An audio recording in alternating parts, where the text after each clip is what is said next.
Thank you for joining me on my masterclass. Now, today we're talking about the three best stocks for 2022. Now, that's the three best stocks for 2022. Now, why buy stocks in the first place?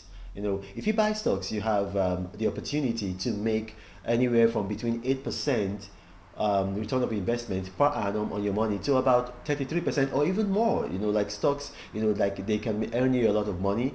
And the chances of losing money with stocks is not as high as something like maybe cryptocurrency or other riskier investments. Although with those kinds of investments, then because when risks are high, then profits can also be high, but also there's also a higher chance of loss.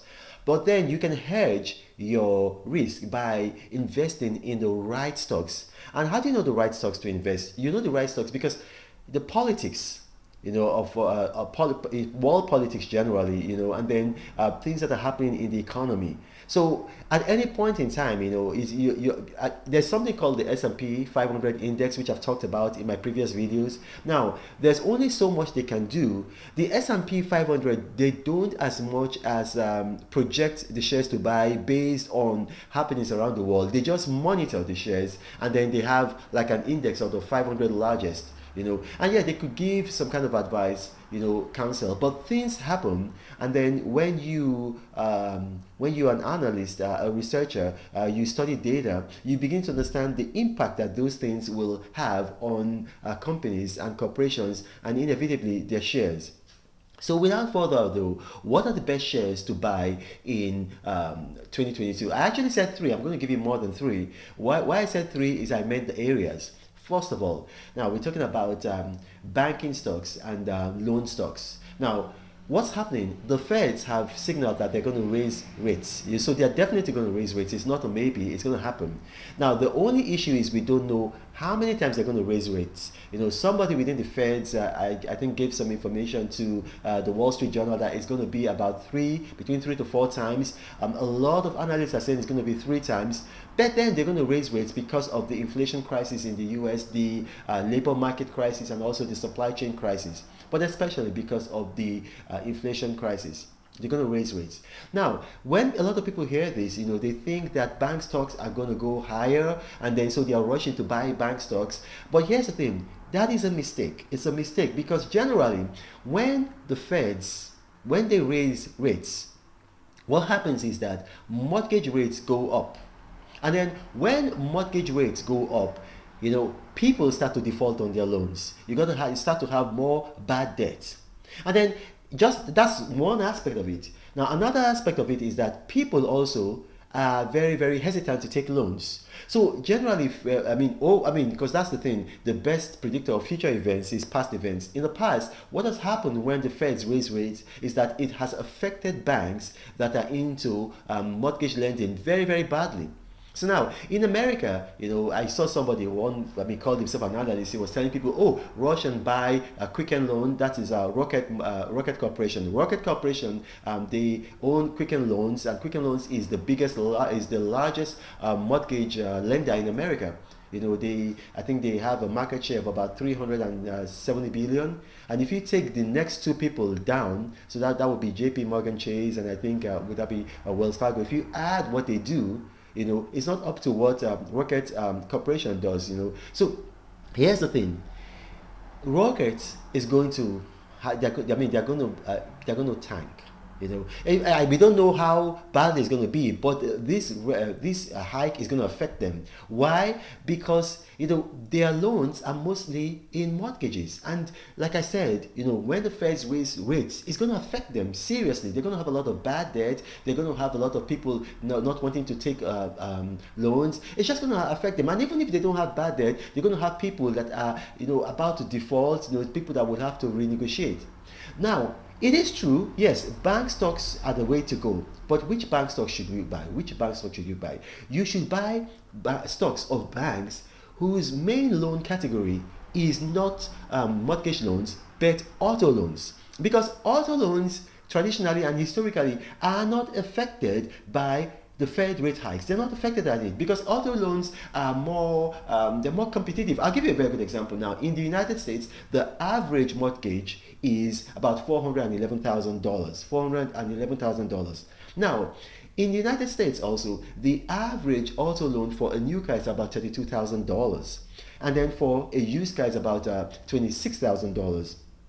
So you're looking sorry, no, not 26, $20,000. So it's $36,000 for a brand new car and $20,000 for a used car. So you can see it's affordable, it's within reach. So a lot of banks, instead of going into the crowded mortgage market that comes with a lot of risk, and then also, in certain years when the rates are down, they make a lot of money. When the rates are up, they don't make that much money. They just focus on auto loans, and those are the bank stocks that you should buy. Now, which banks am I talking about? So you want to buy stocks in Ally. Ally is the biggest. Ally Financial Inc. is the biggest auto lender in America, by far the biggest auto lender in America. So you want to buy their shares. Their shares might not be in the S&P 500. However, those shares are going to go up, especially now that we know that the Feds are going to raise rates. And then on other shares that you should buy Chase shares, and then also buy Wells Fargo, because these banks are really, really big in auto loans. So you want to buy those banks, you want to buy those shares. Ally Financial Inc., you want to buy Chase, and you want to buy Wells Fargo. So those are the shares to buy in the banking industry. Now, what other industry should we be looking at? Let's look at oil and gas. Now, oil and gas.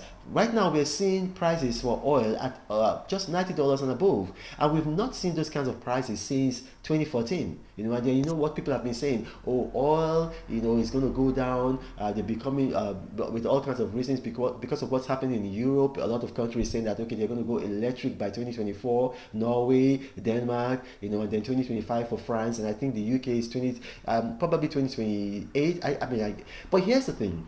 Oil is bouncing back. And why is oil bouncing back? There was a change in administration from Trump to the Biden administration. Some of the Trump era policies, have been rolled back, and then you're now having Biden era policies. But more immediate term is what's happening in Ukraine with Russia and the belligerent partners. So what's happening in Ukraine is having an effect on the price of oil, and also what's happening in Kazakhstan, the unrest in Kazakhstan.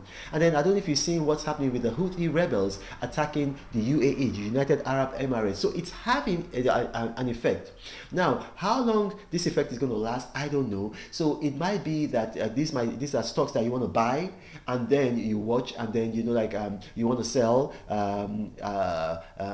Maybe in the short or medium term. Now you got to watch the market, but I would be putting some of my money in oil and gas. But which particular ones to buy? I would recommend I would recommend Halliburton and Hearst Corporation. Hearst Corporation is not very well known outside stockbroking circles and the oil and gas circles, but this is a stable stock that is definitely going to go up. So if I were you, I'll buy Halliburton and I'll buy Hearst Corporation stocks. Now, the next thing, we're going to go into tech stocks. Now, last week the Nasdaq was down 13% from its high in November of 2021, and a lot of people are saying, oh, tech stocks are down. That's not true. You see, I'm going to tell you, I think about 2 days ago, some bad news, some negative news came out of California, came out of Silicon Valley, came out of Mountain View. Mark Zuckerberg's Meta, they wanted to go into crypto because they saw a lot of money being made in crypto. Something like Bitcoin has a market cap right now of about 800 billion. It used to be more than that. Ethereum has a market cap of about 307 billion. It used to be more than that, but the crypto market dipped. It's now trying to rally. We don't know how long that rally is going to stay. So he wanted to go into cryptocurrencies. However, he has failed spectacularly with his Dime cryptocurrency. He's failed spectacularly. So what's happened is that somebody leaked the news. It's suspected that the person is within Meta. Meta is the new name for Facebook. So Meta, they've leaked the news that Meta is going to sell their cryptocurrency arm. I think they've already sold it to a company, Silver something. So it's going to come up. Here's the thing: it's going to affect their stocks, I'm telling you, if the stocks go down, and they seem to be going down, buy Meta stocks. Buy Meta stocks, because that aspect of their business is even less than 0.5% of their business. If you look at what they want to do with the metaverse, if you look at how their plans, their projection for the metaverse, and the metaverse is, how the internet was like 20, 25 years ago, it was just burgeoning and then it exploded. That's what's going to happen with the metaverse, with the augmented reality, where people can be able to do a lot of things. You're going to have people having concerts on the metaverse, people are buying real estate on the metaverse, people are traveling on the metaverse, people are taking holidays on the metaverse, people are doing a lot of things. And then also with NFTs, it's going to explode. So their stocks have only one way to go. After this short downfall, it's going to shoot back up and keep going stellar. So buy Meta stocks. I would advise you, I would counsel you, buy Meta stocks. Now, my name is Renan Mokri. Now, if you watch this and you have questions arising from what you've watched, what you can do is put them in the comment section. My staff are very good at curating comments. They bring them to me. I respond to the comments. If you see a response, it's from me. Now remember, I do not have a WhatsApp forum.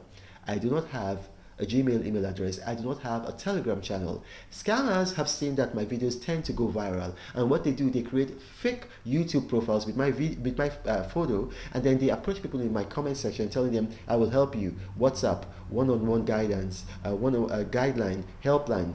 They're all fake. They're all scammers. They've duped a number of people. Some of them have become suicidal. Don't fall victim. My name is Renan Mokri once again, and thank you for watching.